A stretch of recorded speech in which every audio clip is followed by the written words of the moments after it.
ಇನ್ನು ಬರಗಾಲದ ವಿಚಾರ ಮುಂದಿಟ್ಕೊಂಡು ವಿಪಕ್ಷಗಳು ವ್ಯಂಗ್ಯವಾಡ್ತಾ ಇವೆ. 4 ದಿನ ಹೈಕಮಾಂಡ್ ಬಾಗಿಲು ಕಾಯ್ದ್ರೆ ಹೇಗೆ ಅಂತ ಕುಮಾರಸ್ವಾಮಿ ಪ್ರಶ್ನಿಸಿದ್ರು. ಡಿಕೆಶಿ ಸಿಎಂ ಆದ ಮೇಲೆ 10 ಬಾರಿ ದೆಹಲಿಗೆ ಹೋಗಿದ್ದಾರೆ ಅಂತ ವಿಜಯೇಂದ್ರ ಕಿಡಿಕಾರಿದ್ದಾರೆ. ಇವತ್ತು ರಾಜ್ಯದಲ್ಲಿ ಬರಗಾಲ, ಯಾವುದೋ ಒಂದು ದಿವಸ ಹೋಗಿ ಒಂದು ಫೋಟೋ ತೆಗೆಸ್ಕೊಂಡು ಪತ್ರಿಕೆ ಹಾಕ್ಸ್ಕೊಂಡ್ರೆ ಆಗಲ್ಲ.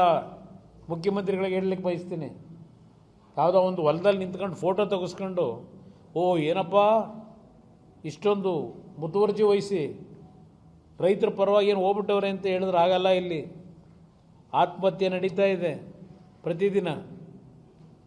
ಇವತ್ತು ಯಾವುದೋ ಪತ್ರಿಕೆ ತೆಗೆದ್ರೆ ಗಂಡ ಹೆಂಡತಿ ಇಬ್ಬರು ಆತ್ಮಹತ್ಯೆ ಮಾಡ್ಕೊಂಡಿದ್ದಾರೆ, ಇವತ್ತು ನೋಡಿದೆ. ಇಂಥ ಪರಿಸ್ಥಿತಿನಲ್ಲಿ ಸರ್ಕಾರ ಒಂದು 2 ವರ್ಷ ಡೆಫರ್ ಮಾಡಿ ನಿಮ್ಮ ಎಂಥದ್ದು ಗ್ಯಾರಂಟಿ ಇವತ್ತೇನೋ ಪತ್ರಿಕೆಯಲ್ಲಿ ನೋಡಿದ್ದೀನಿ. ಏಪ್ರಿಲ್ ಮೇ ತಿಂಗಳಲ್ಲೇ ರಾಜ್ಯ ಸರ್ಕಾರ ಎಚ್ಚೆತ್ತುಕೊಳ್ಬೇಕಾಗಿತ್ತು. ಮುಖ್ಯಮಂತ್ರಿ ಕುರ್ಚಿಗೆ ಹಗ್ಗ ಜಗ್ಗಾಟದಲ್ಲೇನು ಅಂದಿನ ಮುಖ್ಯಮಂತ್ರಿಗಳು ಉಪಮುಖ್ಯಮಂತ್ರಿಗಳು ತಲ್ಲೀನರಾಗಿದ್ದರು. ರೈತರ ಬಗ್ಗೆ ತಲೆ ಕೆಡಿಸ್ಕೊಳ್ಳೋದಕ್ಕೆ ಅವಕಾಶ ಸಿಗಲಿಲ್ಲ. ಡಿ ಕೆ ಶಿವಕುಮಾರ್ ಅವರು 10 ಬಾರಿ ಕ್ಯಾಬಿನೆಟ್ ಎಕ್ಸ್ಪ್ಯಾನ್ಷನ್ಗೋಸ್ಕರ ದೆಹಲಿಗೆ ಭೇಟಿಯನ್ನು ಕೊಟ್ಟರು.